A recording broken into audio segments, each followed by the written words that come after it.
Bwana Yesu asifiwe. Usiondoke, angalia video hii kwa ajili ya kujengwa katika maisha yako ya kiroho. Kwa majina naitwa Adili Mesha Kimendamenda, lakini mwalimu Adili katika mitandao ya kijamii. Tunaendelea kufundishana katika mafundisho kadha wa kadha ya maneno ya Mungu kupitia chaneli zetu mitandao ya kijamii kwenda katika jina la account MG Video Production. Unapoendelea kuangalia chaneli hii, unaweza ukasubscribe, ukabonyeza alama ya kengele ili jumbe zetu ziwe zinakufikia popote ulipo, na wasaa wote unapokwenda kujiandaa, unapokwenda kuingia katika mitandao ya kijamii, utakuwa wa kwanza kuzipata video zetu. Na siku zote tunajitahidi kuleta kitu bora zaidi ya jana. Ubarikiwe sana unapoendelea kufuatilia chaneli hii na Mungu akutunze. Twende moja kwa moja katika siku hii ya leo, tunapoendelea na semina yetu na mwendelezo wa mafundisho yetu katika mitandao ya kijamii. Leo tunaendelea na somo hilo ambalo tumeanza nalo tangu siku ya jana, ambalo linaitwa wito wa kimungu na kizuizi kikuu. Wito wa kimungu na kizuizi kikuu tuliangalia kwa undani zaidi siku ya jana katika sehemu ya kwanza, wito wa kimungu ni nini, na tukagusia sehemu ya pili, kizuizi kikuu. Lakini tutaendelea katika sehemu ya pili hiyo, namna ya kukombolewa dhidi ya hicho kizuizi kikuu ambacho tulikielekeza jana kwamba ni familiar spirit, roho zinazokufahamu, roho zinazokujua, ambazo zimekujua tangu kuzaliwa kwako hata kufa kwako, hata hatima yako zimeijua roho hizo. Mungu akubariki sana. Basi nitashukuru kwa ajili ya maneno na mafundisho yanayokwenda kuendelea siku hii ya leo. Asante mtakatifu Mungu mwenye nguvu nyingi, libariki neno lako na litakase kupitia damu na jina lako Yesu mtakatifu, nikiomba na kushukuru. Amen.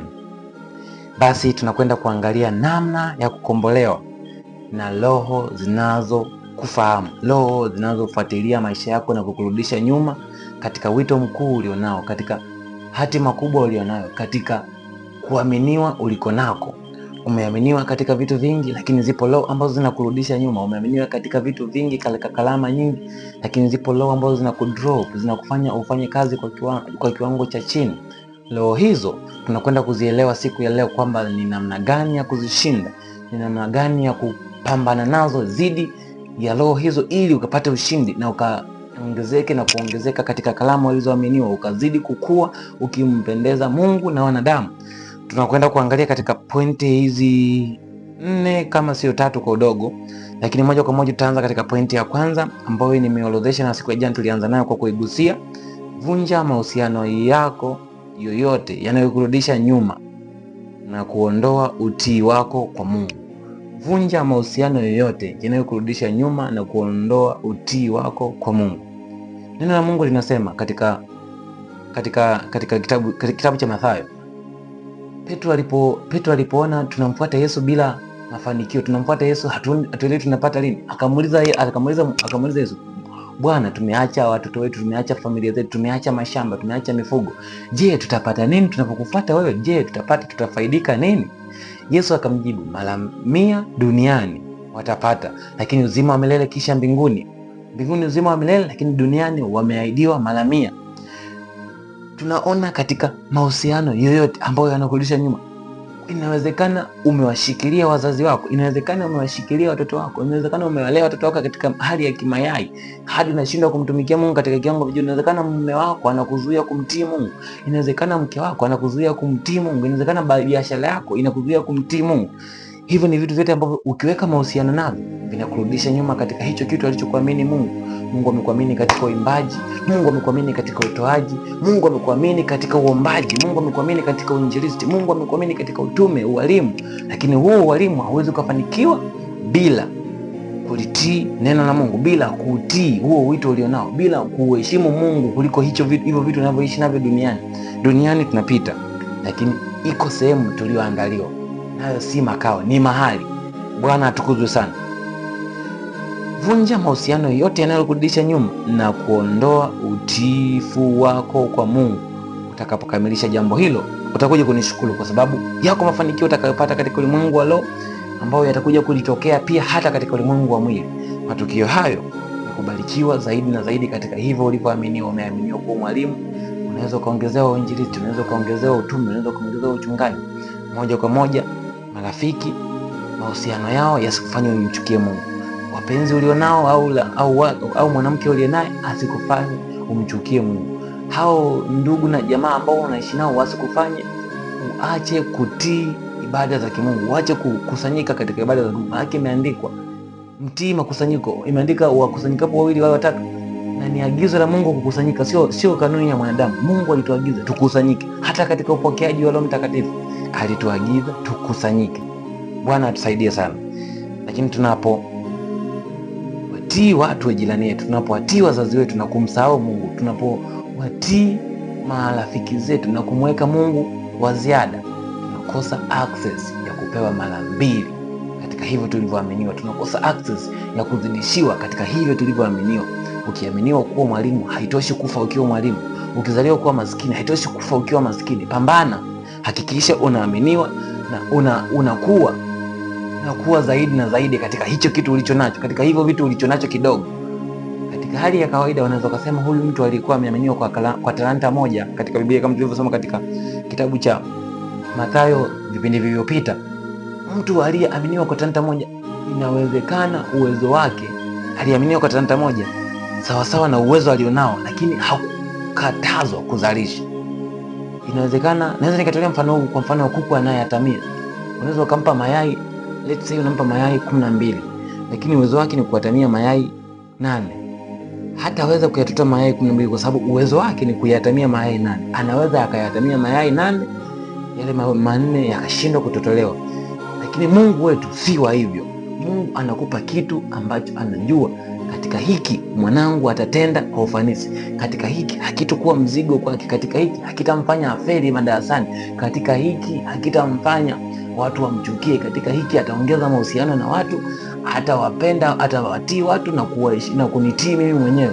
Lakini watu tuliopo kwa saizi tumepewa vitu vingi, lakini tunakuwa kama vile tunaona kama vile tumezidishiwa. Ni ngumu kuvitii, ni ngumu kuviweza kuvikamilisha, kwa sababu tumeona ngumu katika hivyo. Roho zinazotufuatilia na kutukwamisha zimetufanya tuione kazi hiyo katika ugumu. Lakini Mungu ametupa uwezesho kupitia Roho Mtakatifu. Mungu ametupa uwezesho kupitia Roho Mtakatifu, ambaye huyo yupo kwa ajili ya kutuwezesha kila siku katika kila kitu cha kimungu tunachokifanya. Kitu chochote unachokifanya cha kimungu, hakikisha haukitende kwa akili zako. Utakapokitenda kwa akili zako kitu cha kimungu, hakika hamna uungu katika hicho. Na kuhakikishia siku hii ya leo, utakapokamilisha mahusiano yako na Mungu na utiifu wako kwa Mungu, ukawa zaidi ya hao ambao wanakurudisha nyuma katika kazi ya Mungu, zaidi ya hao wanaofanya uone kazi ya Mungu kawaida, hakika utaanza kuona matokeo katika ulimwengu wako wa roho. Hakika utaanza kuona matokeo katika maisha yako ya kimwili, na siku zote utaendelea kukua na kukua katika hivyo vitu ulivyoaminiwa, katika hicho kitu ulichoaminiwa. Mungu atukuzwe sana. Basi tunakwenda kusoma katika prayer point namba 2 ambayo ni neno la Mungu. Point namba 2 ambayo ni neno la Mungu. Namna ya kukombolewa dhidi ya roho ambazo zinatufuatilia, dhidi ya roho ambazo zinatupinga. Namna kuu, aina nguvu ya pili ya kuzipinga neno hili, ya kuzipinga roho hizo ni katika neno la Mungu. Tunapoielewa nguvu iliyo katika neno la Mungu, hatuwezi tukalichukulia neno la Mungu katika udogo. Tunapoielewa nguvu iliyo katika neno la Mungu na nguvu ambayo neno la Mungu linalo katika dhidi ya hizo roho ambazo zinatufuatilia, hatuwezi kucheka, hatuwezi kuchezea neno la Mungu na tukasoma neno la Mungu kwa kawaida, tukasoma neno la Mungu kwa mazoea. Automatic tutasoma neno la Mungu kwa nguvu na kwa jitihada, tukijua kabisa kupitia neno tunakwenda kuzishinda hizo roho. Kupitia neno tunakwenda kuzikamata hizo roho na kuzitupa katika jehanamu, na kuzitupa katika shimo la giza nene. Tunaposoma katika Waebrania sura ya 10 Waebrania sura ya Biblia yako takatifu, kitabu cha Waebrania sura ya 4 mstari wa 12. Neno la Mungu linasema, maana neno li hai tena lina nguvu. Li hai tena lina nguvu. Lina nguvu gani? Lina nguvu kuliko upanga uwao wote ukatao kuwili, tena la choma hata kuzigawanya nafsi na roho na viungo na mafuta yaliyomo ndani yake, tena lijepesi kuyatambua mawazo na makusudi ya moyo. Unaposema neno la Mungu, sio neno hili hapa. Hiki ni kitabu cha neno la Mungu, lakini neno hili ukishaliweka katika moyo wako, ukishaliweka likawa na nguvu na udhihirisho wa Roho Mtakatifu katika maisha yako, ukiliishi neno la Mungu, utaona matokeo na nguvu ya matamshi yako kuhubiri roho hizo itakuwa ina upanga, itakuwa ni maneno ambayo yanachoma, itakuwa ni maneno ambayo yanaangamiza roho hizo, itakuwa ni maneno yasiyoweza kuvumilika katika roho hizo. Neno la Mungu lina ukali na linachoma, si kwa mtu yeyote, bali kwa mtu yule aliyejikinai na kulitii neno hilo na kuliishi kwanza, ndipo alitoe katika hali la maisha ya kawaida. Unaposema au unapoomba kupitia neno la Mungu dhidi ya roho hizi ambazo zinakufuatilia, unapoomba kupitia neno la Mungu dhidi ya hizi roho ambazo zinakufuatilia, moja kwa moja mamlaka ya neno la Mungu yanapotoka katika kinywa cha mtu aliyejikinai, aliyelitii neno la Mungu, inakuwa ni kama upanga, inakuwa ni kama ukali. Haujawahi kufikiria mtu anakuambia neno la Mungu kwa kawaida, lakini unachukulia maumivu, unaumia kwa sababu neno la Mungu linachoma. Neno la Mungu linagawanya nafsi, linakutenganisha wewe na nafsi yako, linatenganisha roho na nafsi yako. Unapata kujiona mapungufu yako, unapata kujiona uovu wako, unapata kuona taabu zote ulizozipitia na kupata nafasi nyingine ya kuendelea, na kupata nafasi nyingine ya kuenda kuishi maisha baada ya kulisikiza neno la Mungu. Neno la Mungu sio tu lina ukali na lina moto, lakini lina ukali na lina moto kwa huyo aliyejikinai na aliyeliweka katika maisha yake zaidi na ameliishi, ndipo atakapokuwa na sababu ya kulitoa, ndipo atakapokuwa na sababu ya kulitumia kwenye prayer point zake, ndipo atakapokuwa na sababu ya kulitumia katika maombi yake, anapoomba dhidi ya hizo roho zinazomfahamu, dhidi ya hizo roho ambazo zimejua hatima yake kubwa iliyo ndani yake, zinazomrudisha nyuma na kumfanya afanye kazi chini ya kiwango na kukosa mazao kabisa katika hicho kitu alichoitiwa. Lakini twende tukaangalie nimeongea kwa urefu sana katika neno la Mungu. Unaweza ukaangalia hata katika mfano wa Yesu mwenyewe alipojaribiwa na shetani, alitumia neno la Mungu. Akasema, kama shetani akamwambia Yesu, kama wewe ni mwana wa Mungu, alipokuwa katika mfungo wa siku 40, kama wewe ni mwana wa Mungu, katika kuhitimisha maombi yake, Yesu akaona njaa, lakini shetani katika ile dhiki alikuwa nayo kwa muda huo akamjia akamwambia, wewe ni mwana wa Mungu, badilisha jiwe liwe mkate. Yesu kupitia neno la Mungu ambao yeye ndiye neno, na yeye ni neno na neno lipo ndani yake, na katika yeye hilo neno, kwa sababu lipo ndani yake na ameliishi katika neno, na katika hali ya mwili neno hilo amelihifadhi zaidi katika moyo wake, katika maombi yake ametembea na consistency ile ile. Mwishoni anapojaribiwa akatumia neno ambalo lipo ndani, ambalo lina nguvu, ambalo lina mamlaka, ambalo likitoka neno moja halitaweza kuweka discussion na shetani. Likitoka neno moja halitaweza kuleta discussion na shetani.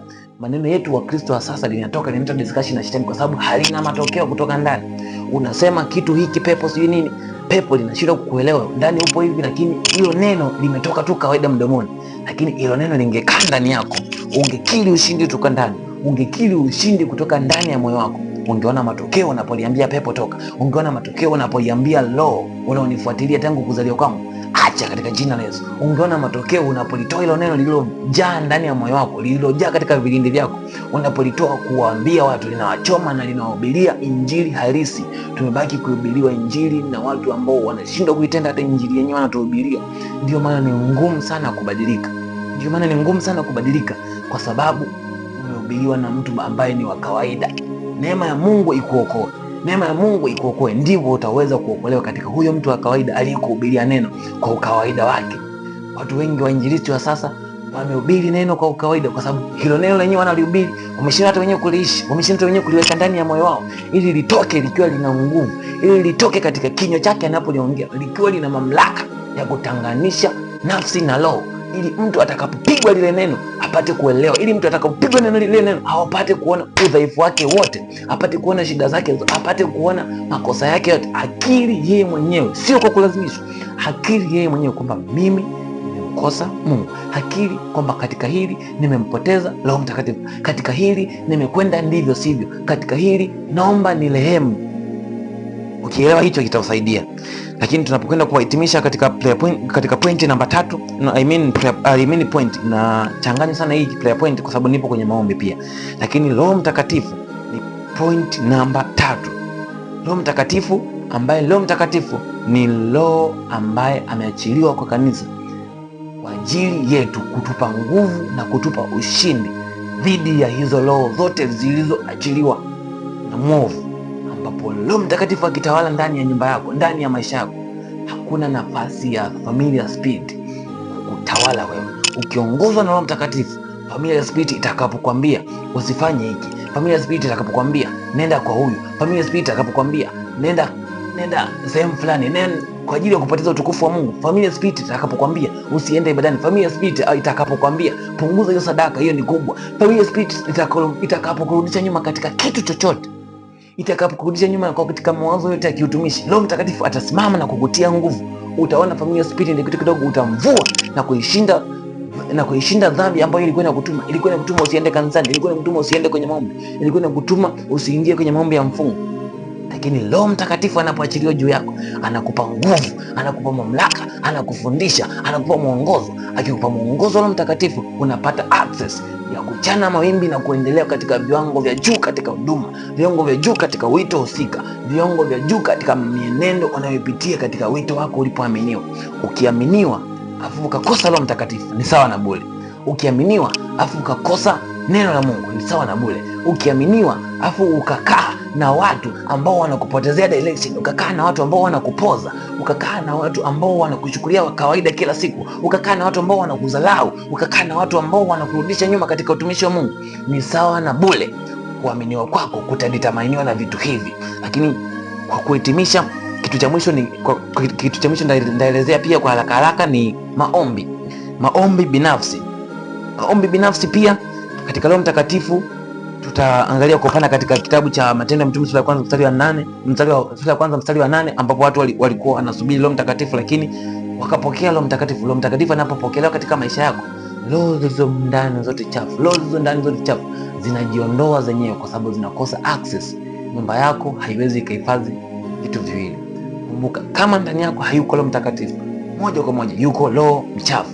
Na roho mchafu ndo nani? Huyu ambaye anakutuma katika dhambi, huyu anayekutuma katika zinaa, huyu anayekutuma katika mapenzi, huyu anayekutuma katika marafiki wasiokufaa, huyu anayekutuma katika maeneo machafu ambao wanakaa wazinzi, huyu anayekutuma katika maeneo ambayo unashawishika na dhambi zaidi kuliko kumjua Mungu. Huyo ndi roho mchafu. Lakini utakapopokea Roho Mtakatifu, kama hao wenzetu waanzilishi wa kanisa hili wanapompokea Roho Mtakatifu katika kitabu cha Mitume sura ya 1 mstari wa 8, walipompokea Roho Mtakatifu wakafanya kazi ya Mungu kwa ujasiri, asili zao hazikuwarudisha nyuma katika kazi ya Mungu. Asili walizoishi nazo hazikuwarudisha nyuma katika kuitenda kazi ya Mungu. Uzoefu waliokuwa nao hapo kabla hawajapokea Roho Mtakatifu waliupoteza. Walipopokea Roho Mtakatifu wakawa wapya, wakakiri ushindi katika neno la Mungu, wakahubiri injili kwa neno la Mungu lililokuwa linatoka katika vinywa vyao, na watu wakapokea wokovu, watu wakajazwa Roho Mtakatifu, watu wakamwamini Mungu kwa Bwana na Mwokozi wa maisha yao. Kwa sababu alipokuwa anahubiri Petro, hakuhubiri yeye kama yeye, alihubiri kupitia neno ambalo lipo ndani yake, na neno hilo lilikuwa lina mamlaka ya kubadilisha na kubomoa na kujenga na kutenganisha nafsi na roho, kwa sababu neno hilo limejengwa katikati yake kwanza, ndipo limetoka katika maisha ya watu wanaohubiria. Tutahitimisha katika pointi namba 4, ambayo ni pointi ya maombi. Maombi ni kitu muhimu sana. Hakuna mbadala wa maombi. Mbadala wa maombi ni kuomba. Usipokuwa mtu mwombaji na unasali, usipokuwa mtu mwombaji na una kalama, usipokuwa mtu mwombaji na una huduma kubwa, ni sawa na bure. Na kuhakikishia utaishia kushindwa na tamaa za dunia, utaishia kunyanyaswa na mambo yanayokuingilia, yanayoongozwa na roho zinazokufahamu, roho zinazokujua, roho ambazo zinakurudisha nyuma katika kazi ya Mungu, familiar spirit, roho mwovu. Huyu mjaribu anapokuja kwako akakuta una maombi, hana nafasi ya kukuingia, hana nafasi ya kukintalaki, hana nafasi ya kukaa katika moto. Maombi ni moto, maombi ni silaha. Utakapoinoa silaha yako zaidi, silaha hii ya maombi itakuwa na mamlaka sana, itakuwa na mamlaka zaidi katika hao unaoituma dhidi yao, katika hao unaoipeleka dhidi yao. Moja kwa moja ukielewa badiliko katika maombi, utakwenda kubarikiwa sana, utakwenda kubadilika sana, utakwenda kuongezeka sana, utakwenda kukua sana. Moja kwa moja ukiishi kwa maombi, neno la Mungu utakapolitoa katika maombi yako, katika prayer point zako, utakapoomba, ukilitoa neno la Mungu lilo ndani, ukizipinga na kuzisambaratisha hizo roho zote zinazokufuatilia, hizo roho zote za uzazi, hizo roho zote za asili, hizo roho zote za ukoo, hizo roho zote ambazo zinakujua tangu A hadi Z, hizo roho zinashindwa kupitia maombi. Hizo roho zinashindwa kupitia Roho Mtakatifu. Hizo roho zinashindwa kupitia neno la Mungu. Hizo roho zinashindwa kupitia kuachana na hao wanaokurudisha nyuma katika kazi ya Mungu. Ukielewa hicho, kitakusaidia.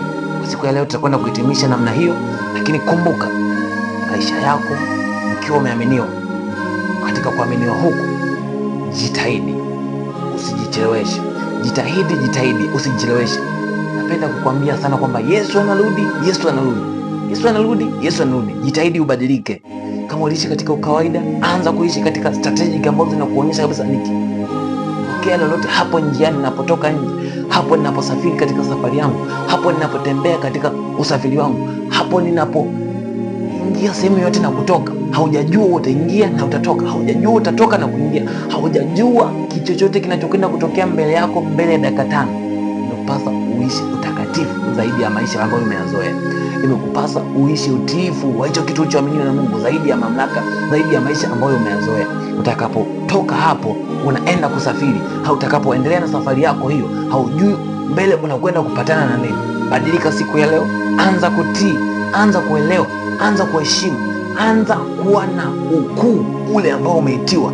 Acha kufanya kazi chini ya kiwango. Wewe sio wa kuomba dakika 2 na kulala, wewe sio wa kuomba dakika 5 na kulala. Hakikisha katika wito ulioaminiwa, katika kazi ulioaminiwa, unaomba zaidi, unashika neno la Mungu, unaachana na watu wanaokurudisha nyuma, unaachana na watu wanaokufanya umchukie Mungu, usimtii Mungu moja kwa moja, na kuahidia badiliko kubwa. Basi fumba macho yako, tushukuru kwa ajili ya neno siku ya leo.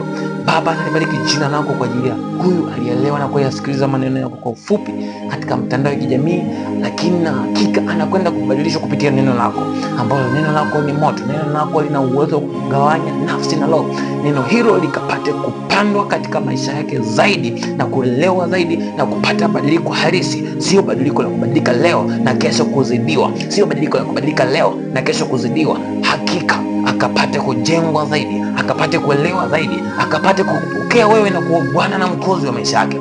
Hakika akapate kutii hicho kitu ulichokiweka ndani yake katika jina la Yesu. Na kataa kuishi katika chini ya kiwango, na kataa kutenda kitu hicho chini ya kiwango, na kataa kufunikwa na kufukiwa kwa talanta uliomwamini, na kataa katika jina la Yesu Kristo. Mpe kutenda, mpe kuamina, mpe kuzalisha katika hicho kitu ulichomwaminia katika mamlaka ya jina lako Yesu Kristo. Hatimaye siku moja akapate kuulisi uzima wa milele, kwa sababu umesema unarudi saa na wakati tusiofahamu, sana wakati tusiojua. Katika kurudi kwako tujiweke tayari, katika kurudi kwako tujiweke tayari nafsi zetu, ili ukirudi tukapate kukuonyesha mazao uliyotuamini, tukapate kukuonyesha talanta ulizotuamini. Ulituamini katika 5, tukakuonyesha 10. Ulituamini katika 2, tukakuonyesha katika hizo 4. Ulituamini katika 1, tusio wa kufukia, ukitaka kuonyesha katika ukamilifu wa hizo 2, katika jina lako Yesu Kristo. Na kuamini kuwa ni Bwana na Mwokozi wa maisha yetu. Na libariki jina lako kwa sana wakati huu. Kwa huyu aliyesikiliza maneno haya, mpe kubadilika. Kwa huyu aliyeelewa maneno haya, mpe kuokoka zaidi katika jina lako Yesu Kristo. Amen. Maana tunapoendelea siku ya kesho, hakikisha unaendelea kufuatilia chaneli hii. Hakikisha unaendelea kunitafuta kwa majina, naitwa Mwalimu Mendamenda Adili. Katika namba za simu, kama umekubali kuokoka siku ya leo, ni 0752291753. Namba hiyo utanitafuta kama umekubali kuokoka, na kama unahitaji ushauri zaidi kupitia mitandao ya kijamii, ni namba hiyo 0752291753. Maneno ya Mungu yanatakiwa yahubiriwe, maneno ya Mungu yanatakiwa yajengwe katika maisha yetu ili tuwe na badiliko halisi. Basi nikutakie wasaa mwema, nikutakie kazi njema, nikutakie wakati mwema. Tunapokwenda kuhitimisha, usikose kufuatilia kipindi cha kesho. Kesho tutakuwa tuna semina nzuri sana kwa mwendelezo huu kuhusu wito wa kimungu na kizuizi kikuu. Siku ya kesho tutaendelea katika sehemu nzuri zaidi. Mungu akupe kuendelea, Mungu akupe wasaa mwema. Nilibariki jina lake Yesu kwa ajili yako uliyesikiliza chaneli hii tangu mwanzo hata tunapokwenda kuhitimisha. Basi nikutakie baraka njema na Mungu akutunze.